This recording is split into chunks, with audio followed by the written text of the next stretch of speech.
বহুতে কথাবিলাক কোৱা নাই, বহুতে কথাবিলাক কওঁ নকওঁকে ভাবি আছো। মই বিচাৰিছিলো, আমি কংগ্ৰেছ দলে বিচাৰিছিলো যে ৰাইজৰ মনৰ আচল কথাখিনি আমি উপলব্ধি কৰোঁ। আৰু এতিয়া আমাৰ এজন কংগ্ৰেছে কৈছে চোতালে চোতালে কংগ্ৰেছ অহাটো বহুত দুৰ্ভাগ্য। মই আপোনাক কৈ থৈ গলো, আপুনি কোৱাৰ কাৰণে মই অকণো বেয়া পোৱা নাই, আপুনি বুজাত ভুল হৈছে। চোতালে চোতালে গৈহে কংগ্ৰেছ দল শক্তিশালী হ'ব। চোতালে চোতালে গৈহে কংগ্ৰেছ দল শক্তিশালী হ'ব।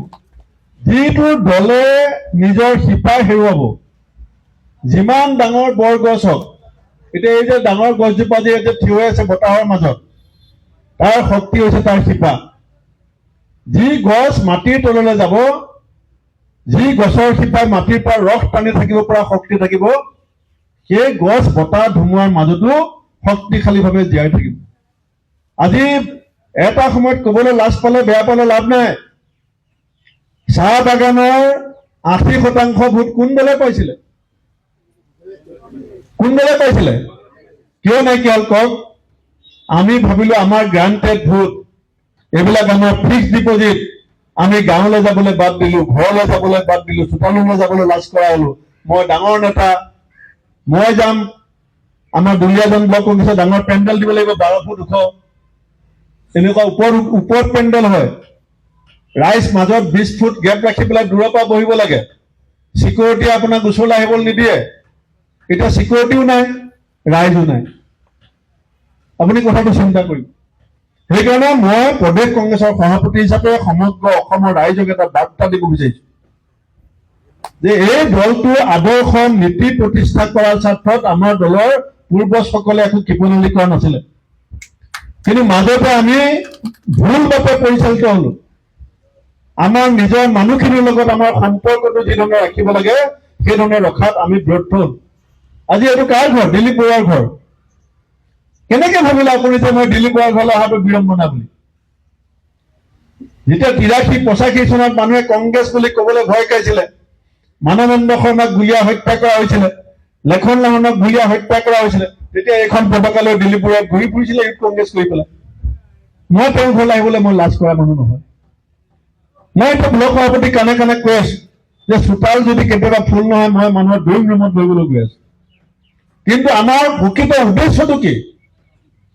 আমাৰ ৰাজনৈতিক কৰাৰ আমাৰ উদ্দেশ্যটো কি? আমাৰ স্বাৰ্থ আছে, 3টা স্বাৰ্থ থাকে ৰাজনীতিত।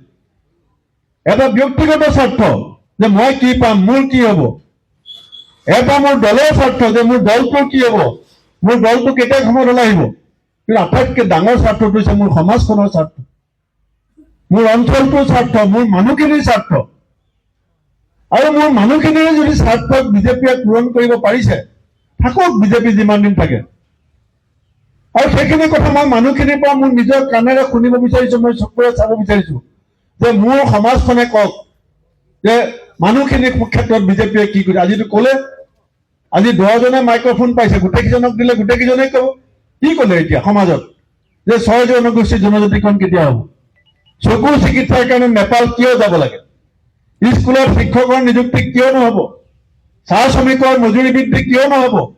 চাহ শ্ৰমিকৰ জনজাতিকৰণ কিয় নহ'ব? এতিয়া হিমন্ত বিশ্ব শৰ্মাই গম পাব। ৰাইজ হৈছে শুই থকা সিংহ।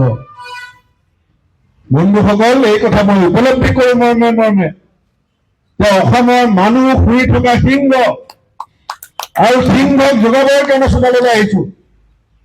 আৰু এটা সিংহই লাহে লাহে সাৰ পাবলৈ আৰম্ভ কৰিছে। আৰু সিংহই যেতিয়া 2026 চনৰ মে মাহত গুজৰিবলৈ আৰম্ভ কৰিব, এই চৰকাৰ দিছপুৰৰ পৰা পতন ঘটিব। আৰু বিপ্লৱ, পৃথিৱীত কোনো বিপ্লৱ কোনো এনেকে ভাবিব নালাগে। গান্ধীজীৰ কথাই কওক, আপুনি লেনিনৰ কথাই কওক, আপুনি নেলছন মেণ্ডেলা ডাঙৰীয়াৰ কথাই কওক, গান্ধীজীৰ বুকুত বিপ্লৱ কেতিয়া জন্ম হৈছিলে? যেতিয়া সাউথ আফ্ৰিকাৰ পৰা গান্ধীজীয়ে বেৰিষ্টাৰ পাছ কৰি ফাৰ্ষ্ট ক্লাছ ট্ৰেইনৰ ডবাত উঠিছিল, তেতিয়া ক'লা হিন্দুস্তানী বুলি যেতিয়া গান্ধীজীক ডিঙিত ধৰি পেলাই ব্ৰিটিছৰ TTCয়ে ৰেলৰ পৰা গতিয়াই দিলে, তেতিয়া গান্ধীজীৰ মনত সেই ভাৱটো আহিছিলে। তেওঁ আত্মসন্মানৰ কাহিনীত লিখি থৈ গৈছে যে মই সাউথ আফ্ৰিকাৰ পৰা বেৰিষ্টাৰ পাছ কৰি আহিছো, মোকেই যদি ব্ৰিটিছ পুলিচে এই অৱস্থা কৰে মোৰ দেশখনৰ নিষ্পেষিত, শোষিত, বঞ্চিত, অশিক্ষিত, সাধাৰণ খাটি খোৱা সেই মানুহবিলাকক এই ব্ৰিটিছে কি অৱস্থা কৰিব?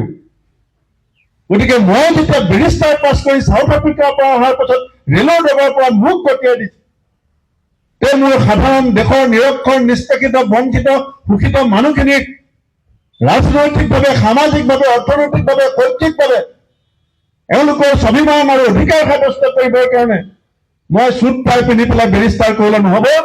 মই দেশৰ নাগৰিকসকলৰ লগত মিলি মই আঁঠুৰ ওপৰত ধুতীয়া পিন্ধি গাত চোলা নিপিন্ধাকে গোটেই দেশ জুৰি পেলাই তেওঁ আজি দেশৰ সেই স্বাধীনতা সংগ্ৰামত এটা জেগালৈকে আমাক আনি থৈ গুচি গ'ল।